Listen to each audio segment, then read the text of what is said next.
और सीधा रुख करते हैं इस वक्त आ रही बड़ी खबर का। आगरा धर्मशाला हादसे में 2 आरोपी गिरफ्तार हो चुके हैं। धर्मशाला ट्रस्टी राजू मेहरा को पुलिस ने गिरफ्तार कर लिया है। बिल्डर हरीश कुमार को भी पुलिस ने गिरफ्तार कर लिया है। आगरा में जिस तरीके से हादसा हुआ, कई मकान वहां पर गिर गए जिसके नीचे कई लोग दब चुके थे और इसमें एक बच्ची की मौत हो गई है। ठेकेदार राघवेंद्र उपाध्याय पहले ही गिरफ्तार हो चुका है। इस पूरे मामले में जिस तरीके से जो भी दोषी पाए जा रहे हैं उनकी गिरफ्तारी हो रही है। कल धर्मशाला खुदाई में मकान गिरने से बच्ची की मौत हुई थी, ये बड़ी खबर सामने आ रही है। आगरा धर्मशाला हादसे पर 2 और आरोपी गिरफ्तार हो चुके हैं। धर्मशाला ट्रस्टी राजू मेहरा को पुलिस ने गिरफ्तार कर लिया है। बिल्डर हरीश कुमार को भी पुलिस ने गिरफ्तार कर लिया है। हालांकि ठेकेदार को पहले ही गिरफ्तार किया जा चुका है। नितिन उपाध्याय मेरे साथ जुड़ चुके हैं। नितिन, इस पूरे मामले में हालांकि जो भी आरोपी पाए जा रहे हैं उनकी गिरफ्तारी अब हो रही है, क्या अपडेट आपके पास, किस तरीके से अब जांच की जा रही है आगे? देखिए, आगरा हादसे मामले में बड़ा डेवलपमेंट ये है कि जो धर्मशाला ट्रस्टी है राजू मेहरा, उसकी अरेस्टिंग हो चुकी है। इसके साथ ही जो बिल्डर है हरीश कुमार, उसकी अरेस्टिंग हो चुकी है। कल ही ठेकेदार राघवेंद्र उपाध्याय को भी गिरफ्तार कर लिया गया है। कुल मिला के इस पूरे मामले में मुख्यमंत्री योगी आदित्यनाथ के सख्त निर्देश हैं कि किसी को भी बख्शा नहीं जाए।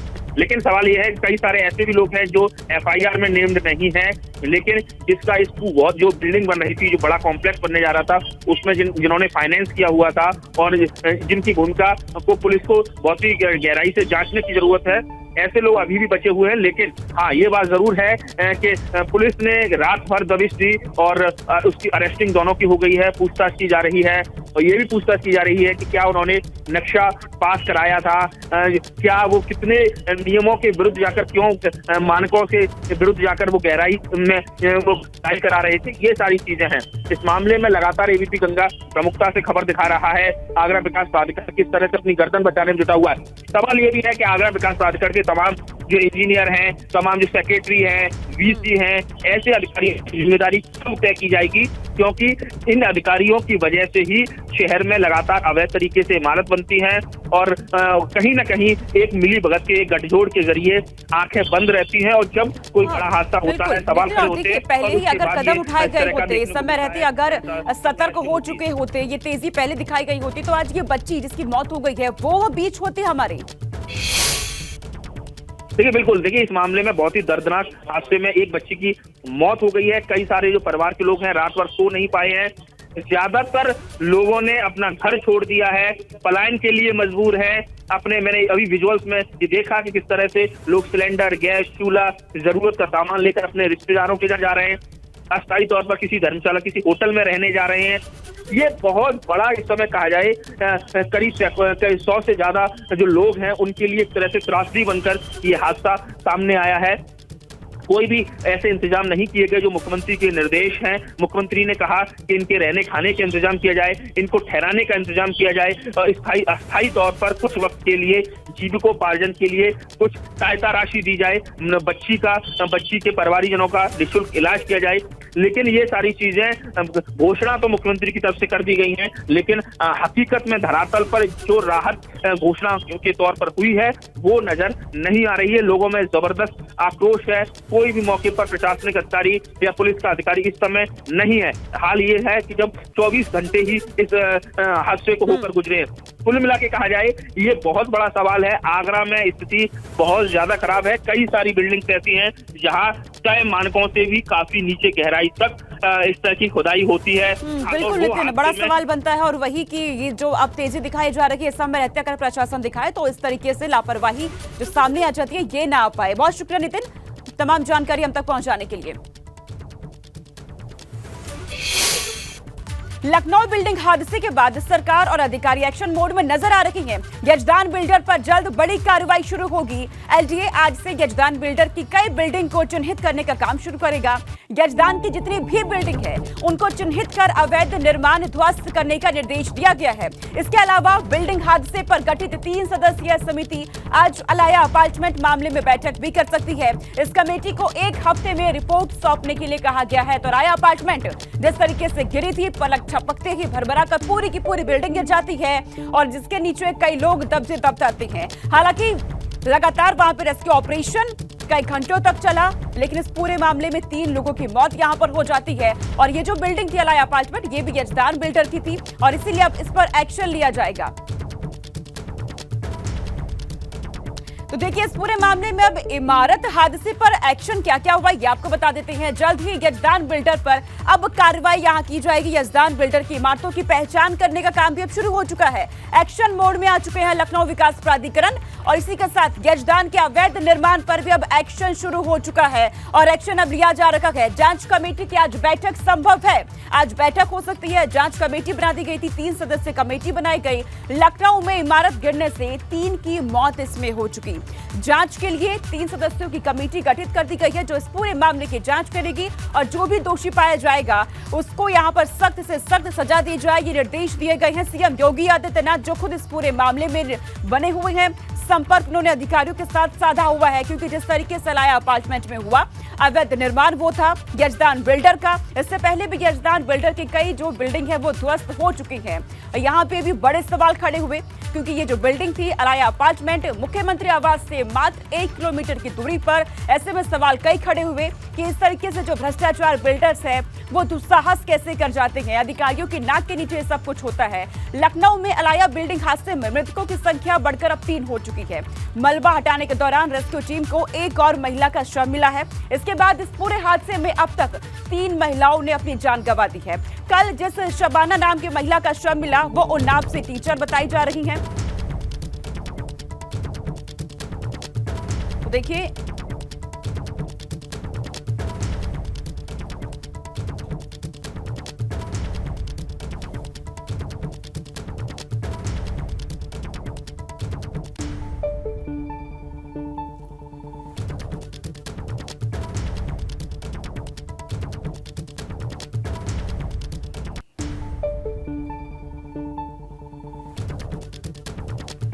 तो लखनऊ में अब एक्शन लिया जा रखा है। जांच कमेटी बना दी गई है जो इस पूरे मामले में अब जांच करेगी। हालांकि इस पूरे हादसे में 3 लोगों की मौत हो चुकी है। 3 महिला ने अपना दम तोड़ दिया है। बीते दिन जिस महिला का शव मिला शबाना वो टीचर थी उन्नाव में। हादसे में अब तक 3 महिलाओं ने अपनी जान गंवा दी है। इस पूरे मामले में अब एक्शन लिया जाएगा। टीम बना दी गई है। लाया अपार्टमेंट हादसे में मृतकों की संख्या और बढ़ गई है। आगे रुक करते हैं। ग्लोबल इन्वेस्टर्स समिट 2023 को लेकर चंडीगढ़ में रोड शो होगा।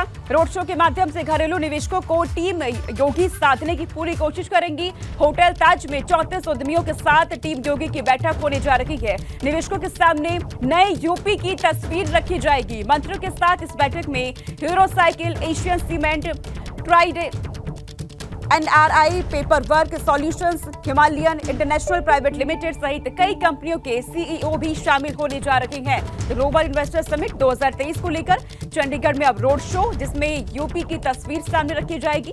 मंत्रियों के साथ बैठक भी होने जा रही है। निवेशकों के सामने नए यूपी की तस्वीर रखी जाएगी। नया उत्तर प्रदेश जो विकास की राह पर निरंतर आगे बढ़ रहा है उसकी तस्वीर रखी जाएगी निवेशकों के सामने।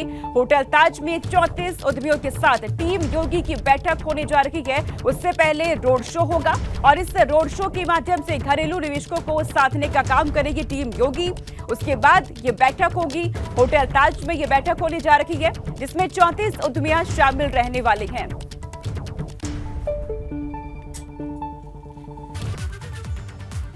आज प्रधानमंत्री नरेंद्र मोदी छात्रों के साथ परीक्षा पे चर्चा करेंगे। इस दौरान पीएम छात्र छात्राओं को सफलता के टिप्स देंगे। परीक्षा पे चर्चा का यह 6वां संस्करण है। सुबह 11 बजे से कार्यक्रम की शुरुआत होगी। कार्यक्रम के लिए 38 लाख से अधिक छात्र छात्राओं ने रजिस्ट्रेशन कराया है।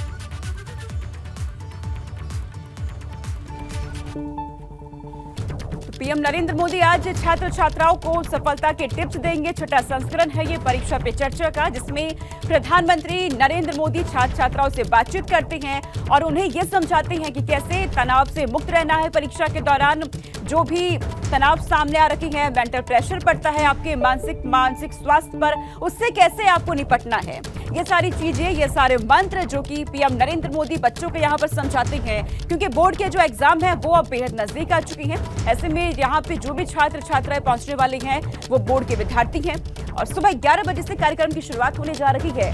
38 लाख से अधिक छात्र छात्राओं ने रजिस्ट्रेशन कराया है।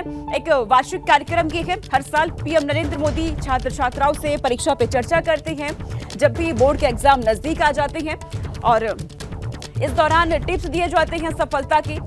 परीक्षा में आपको कैसे पहुंचना है, कैसे तैयारी करनी है छात्र छात्राओं को, इसके टिप्स दिए जाते हैं पीएम नरेंद्र मोदी की तरफ से। और 38 लाख छात्र छात्राओं ने रजिस्ट्रेशन अपना कराया है, यानी पिछले साल के मुकाबले संख्या इस बार बढ़ चुकी है छात्र छात्राओं की। इस कार्यक्रम के लिए तकरीबन 38 लाख छात्र छात्राओं ने अपना रजिस्ट्रेशन कराया है। पीएम नरेंद्र मोदी यहां सभी से बातचीत करेंगे। वहीं सीएम योगी आदित्यनाथ भी इस कार्यक्रम में वर्चुअली जुड़ेंगे।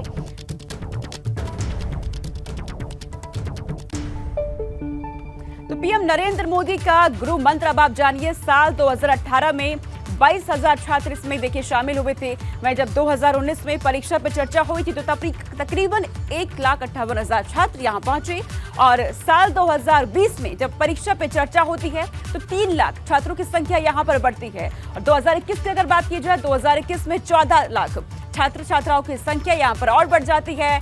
साल 2022 में 15,07,000 और अब 2023 की जब हम बात कर रहे हैं तो 2 गुना हो गई है संख्या पिछले साल के मुकाबले और बढ़ गई है। 38 लाख छात्र जो इस बार जिन्होंने अपना रजिस्ट्रेशन कराया है। और इन छात्र छात्राओं को पीएम नरेंद्र मोदी की तरफ से सफलता का मंत्र दिया जाएगा। टिप्स वो देंगे, बातचीत करेंगे सभी छात्र छात्राओं से, तनाव से कैसे इन्हें मुक्त रहना है, परीक्षा के दौरान किस तरीके से तैयारियां करनी है, क्योंकि ये वो छात्र छात्राएं हैं 38 लाख जो बोर्ड के एग्जाम देने के लिए जाने वाले हैं। परीक्षा पे चर्चा का मकसद छात्राओं को और छात्र छात्राओं को डर से दूर करना, तनाव से बचाने के उपाय यहाँ पे दिया जाएगा, समय प्रबंधन का मंत्र दिया जाएगा, आपको टाइम का मैनेजमेंट कैसे करना है, ये पीएम नरेंद्र मोदी छात्र छात्राओं को बताने जा रहे हैं। और छात्रों में आत्मविश्वास बढ़ाना ये पीएम नरेंद्र मोदी का मकसद होता है। परीक्षा में सफलता का मंत्र वो देते हैं कि जब आप परीक्षा में बैठे तो उस वक्त आपको कैसे तैयारी रहनी है, किस तरीके से आपको अपना परीक्षा वहां पे अटेम्प्ट करना है, इसका मंत्र पीएम नरेंद्र मोदी की तरफ से दिया जाता है। छात्राओं के अंदर से जो छात्र छात्राएं वहां पहुंचती हैं, जिनके बोर्ड के एग्जाम अब नजदीक आ रहे हैं, उन्हें कैसे डर से दूर रहना है, तनाव से कैसे बचना है, ये मकसद होता है पीएम नरेंद्र मोदी का। परीक्षा पे चर्चा करने का छठा संस्करण इस बार का है। 38 लाख छात्र छात्राओं ने अपना रजिस्ट्रेशन इसमें करा दिया है, क्योंकि बोर्ड के एग्जाम अब बेहद नजदीक आ चुके हैं। ऐसे में हर साल देखा जाता है पीएम नरेंद्र मोदी छात्र छात्राओं के साथ बातचीत करते हैं, उन्हें सफलता के मंत्र देते हैं। और इस बार ये छठा संस्करण है ये परीक्षा पे चर्चा का। इसमें पीएम नरेंद्र मोदी ये बताएंगे छात्र छात्राओं को कि टाइम मैनेजमेंट आपको कैसे करना है, समय का प्रबंधन, इसका मंत्र देंगे। छात्रों में आत्मविश्वास बढ़ाने का मंत्र दिया जाएगा कि आप जब परीक्षा देने जाएं तो कैसे आपका कॉन्फिडेंस आपके साथ हो, आत्मविश्वास आपका बढ़ा वहां पर रहना चाहिए। ये मंत्र पीएम नरेंद्र मोदी की तरफ से दिया जाएगा। सुबह 11 बजे, बेहद ही कम समय अब नजदीक आने वाला है। ये समय परीक्षा पे चर्चा करेंगे जब पीएम नरेंद्र मोदी छात्र छात्राओं के साथ। 38 लाख 2022 के मुकाबले संख्या 2 गुनी हो चुकी है छात्र छात्राओं की, और जिसमें पीएम नरेंद्र मोदी इस दौरान इन छात्र छात्राओं को गुरु मंत्र देने जा रहे हैं। हर साल वो छात्र छात्राओं के साथ बातचीत करते हैं और इस दौरान जो छात्राएं वहां पहुंचती हैं, जो छात्र पहुंचते हैं, वो भी अपने अपने सवाल रखते हैं, जिसका जवाब भी बखूबी प्रधानमंत्री यहां पर देते हुए नजर आते हैं। तो यूपी के डिप्टी सीएम ब्रजेश पाठक ने कहा कि संवाद के दौरान पीएम छात्रों को परीक्षा से जुड़े टिप्स देने जा रहे हैं। उनकी तरफ से भी जानकारी दी गई। यूपी के डिप्टी सीएम ब्रजेश पाठक, उन्होंने कहा है कि संवाद के दौरान छात्राओं को टिप्स यहां दिए जाएंगे। 38 लाख बच्चों से सीधा संवाद करने वाले हैं।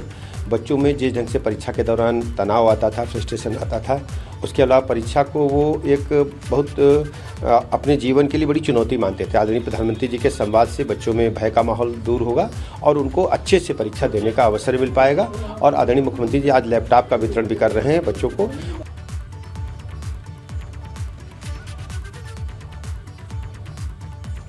यूपी के डिप्टी सीएम को यहां पर आप सुन रहे थे, उनकी तरफ से भी ये जानकारी दी गई है कि पीएम नरेंद्र मोदी आज मंत्र देने जा रहे हैं छात्र छात्राओं को। तो 38 लाख छात्र छात्राओं ने रजिस्ट्रेशन अपना करवा लिया है। अपने सवाल भी सामने रखेंगे, जिसका जवाब पीएम नरेंद्र मोदी की तरफ से दिया जाएगा कि कैसे आपको तनाव मुक्त रहना है, बिना डर के आपको अपने परीक्षा में जाना है। बोर्ड के एग्जाम जो अब नजदीक आ चुके हैं, ताल कटोरा स्टेडियम में कार्यक्रम सुबह 11 बजे होने जा रहा है। तो 2022 के मुकाबले इस बार संख्या और बढ़ चुकी है। छात्र छात्राओं की 2 गुनी संख्या हो चुकी है। 38 लाख छात्र छात्राएं यहां पर पहुंचने जा रही हैं।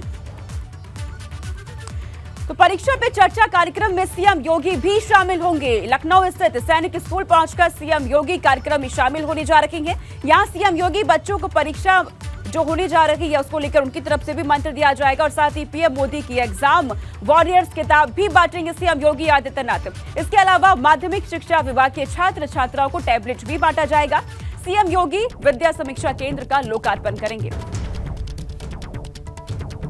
तो देखिए, सीएम योगी आदित्यनाथ कार्यक्रम में पहुंच चुके हैं। यहां पर सीएम योगी आदित्यनाथ की तरफ से छात्र छात्राओं को टैबलेट बांटा जाएगा और साथ ही आपको ये भी बता दें कि सीएम योगी विद्या समीक्षा केंद्र का लोकार्पण भी करने वाले हैं। और साथ ही देखिए, जानकारी आपको दें कि कुल 1698 छात्र छात्राओं को टैबलेट यहां पर दिया जाएगा, जिनमें से 5 को सीएम योगी आदित्यनाथ मंच पर ही टैबलेट देंगे। उन्हें मंच पर बुलाया जाएगा। सीएम के कार्यक्रम की शुरुआत अब हो चुकी है। तस्वीरें आपके सामने। मंच पर सीएम योगी आदित्यनाथ पहुंच चुके हैं और यहां पर टैबलेट छात्र छात्राओं को बांटा जाएगा और इसी के साथ पीएम नरेंद्र मोदी की जो किताब है एग्जाम वॉरियर्स, वो भी बांटेंगे छात्र छात्राओं को, जिसमें सफलता के मंत्र दिए गए हैं, सफलता के बारे में बताया गया है, टिप्स दिए गए हैं कि आपको कैसे अपने परीक्षा में जाना है, कैसे आपको तैयारी करनी है। तो सीएम योगी आदित्यनाथ कार्यक्रम में पहुंच चुकी हैं। मंच पर आपको नजर आ रही हैं। लखनऊ स्थित सैनिक स्कूल पहुंची हैं। यहां पर कार्यक्रम हो रहा है जहां टैबलेट दिया जाएगा तमाम छात्र छात्राओं को टैबलेट, ताकि छात्र छात्राएं हर चीज ऑनलाइन जिस तरीके से आजकल हो रही है, पढ़ाई की बात की जाए या किसी भी तरीके से एडवांस टेक्नोलॉजी की बात की जाए, सीएम योगी आदित्यनाथ का मकसद कि हर छात्र छात्राओं तक हर चीज पहुंचे, टैबलेट के माध्यम से अपने आप को और सशक्त कर पाए छात्र और छात्राएं। तो बच्चों को पीएम मोदी की एग्जाम वॉरियर किताब भी दी जाएगी सीएम योगी आदित्यनाथ की तरफ से। टैबलेट बांटा जाएगा। 5 छात्र और छात्राओं को ऐसे चुना गया है जिन्हें मंच पर बुलाया जाएगा, वहां पर टैबलेट उन्हें बांटा जाएगा। कार्यक्रम की शुरुआत यहां हो चुकी है। परीक्षा पे चर्चा कार्यक्रम जो कि 11 बजे शुरू होगा, उससे पहले लखनऊ के सैनिक स्कूल में सीएम योगी आदित्यनाथ कार्यक्रम में यहां पहुंच चुके हैं और जब परीक्षा पे कार्यक्रम की शुरुआत होगी, परीक्षा पे चर्चा की शुरुआत होगी 11 बजे, उस वक्त उस कार्यक्रम में भी सीएम योगी आदित्यनाथ जुड़ेंगे। तो आज का दिन विद्यार्थियों के लिए बेहद खास और बेहद महत्व आज के दिन का, क्योंकि आज पीएम नरेंद्र मोदी सफलता के टिप्स देने जा रहे हैं, सफलता का मंत्र वो देने जा रही है। इसी के साथ उत्तर प्रदेश में सीएम योगी आदित्यनाथ आज टैबलेट बांटने जा रहे हैं छात्र और छात्राओं को। इस लिहाज से छात्र छात्राओं के लिए, विद्यार्थियों के लिए आज का दिन बेहद खास होने जा रहा है। संवाद किया जाएगा। पीएम नरेंद्र मोदी बच्चों से बातचीत करेंगे, उनके मन में क्या सवाल है ये उनसे जानेंगे और साथ ही उन्हें किस बात को लेकर डर लगता है, किस बात से बच्चे तनाव में रहते हैं, ये जानने की कोशिश पीएम नरेंद्र मोदी करेंगे। और उसके बाद टिप्स दिए जाएंगे, मंत्र दिए जाएंगे कि बच्चे खुद को कैसे तनाव से मुक्त रखें, कैसे वो टाइम मैनेजमेंट करें, कैसे उन्हें तैयारी करनी है परीक्षा को लेकर।